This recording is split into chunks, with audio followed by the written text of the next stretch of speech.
Welcome back. I am Ask Dr. Victoria Hart, and we are discussing spiritual laws. And my opinion is that they kind of overrule, in some ways, the laws of man. I don't know if that's the proper terminology I use. I'm just saying when you're living by spiritual laws and you're living right, you really don't have a lot to deal with the spiritual laws of man.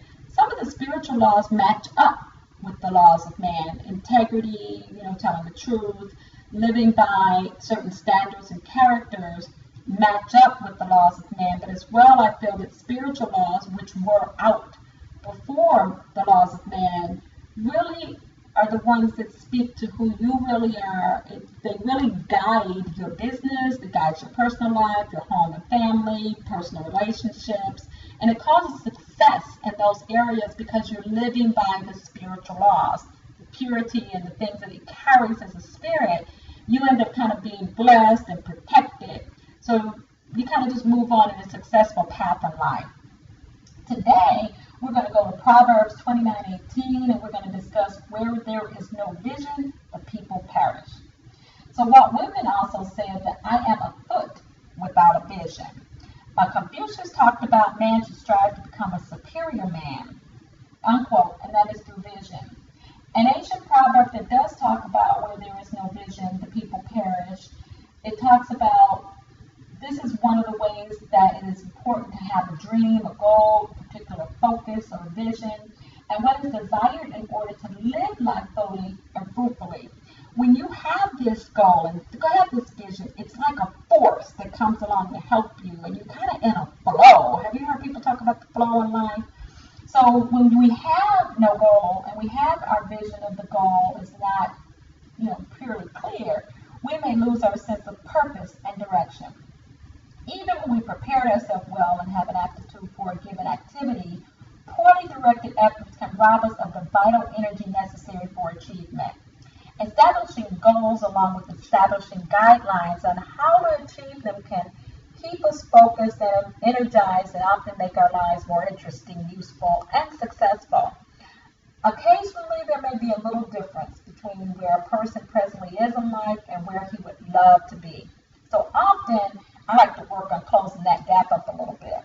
The moment we add additional purpose to what we presently have, an opportunity is presented to move toward our goal. As little as 10% of increased energy or commitment can make a difference.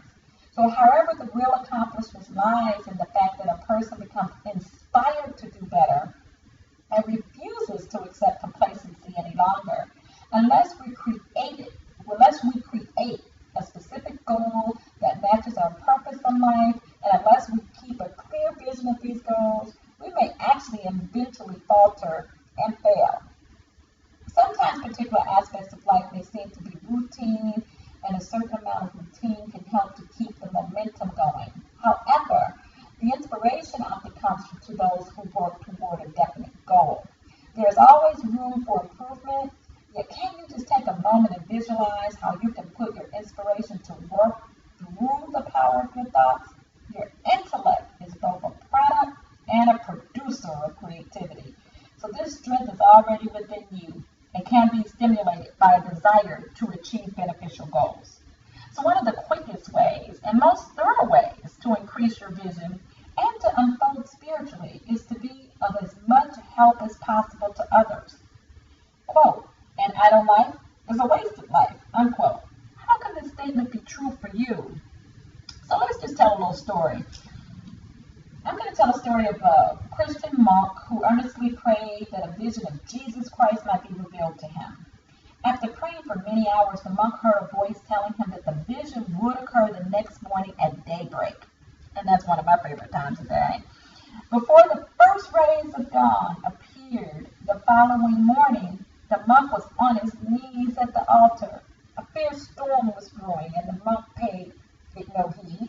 He watched and prayed and waited for that vision. So as the storm broke in a great fury, a soft knock at the door. It interrupted his devotion. The monk turned away from the altar to open the door, because he knew some poor wayfarer was seeking the shelter from the raging storm. So as he turned toward the door, he caught a glimpse of the vision for which he had prayed for. What a choice! desire to stay and experience this vision, one that he felt would last but for a moment, and his desire to help a brother, though, in need and distress at the door. So the monk quickly decided that duty must come first. Upon opening the door, he gazed into the bright blue eyes of a small child who had apparently lost her way. She was tired and shivering from the cold and the hungry. The monk gently reached out his hand and led the child into the warm room. He placed a bowl of milk and some fresh bread before her and did everything he could think to make her comfortable. Warm, fed, and comfortable, the child fell asleep. So just bear with me because I am going somewhere that is personally a message for you. Then with a heavy heart, the monk turned back toward his altar, fearing that the vision had vanished. But to his joy and his surprise, it was still there, clear, bright, shining with radiant glory. As the monk gazed rapturously upon the precious vision for a long time, he heard a voice gently speak, quote, "If thou had not attended to my little one, I could not have stayed," unquote. It has been said that life is but a day. Can we reverse this statement and affirm with a greater awareness that every day is life? When you awaken each morning, will you resolve that your day be filled with faithful purpose, a high vision, loving service, and gentle growth? It can happen. Then as the day progresses, throw a glance backward and observe how well you have kept the morning's resolution. The present moment is the action moment. You may have heard the following statement, quote, "Don't put off tomorrow what you can do today," unquote. Let your interest and focus be in the now moment, the action moment. Where there is interest, there can be activity, vision, and transformation. How beautifully the Apostle Paul said this when he declared, quote, "Do not be conformed to this world, but be transformed by the renewal of your mind, that you may prove what is the will of God, what is good and acceptable and perfect," unquote. Romans 12:2.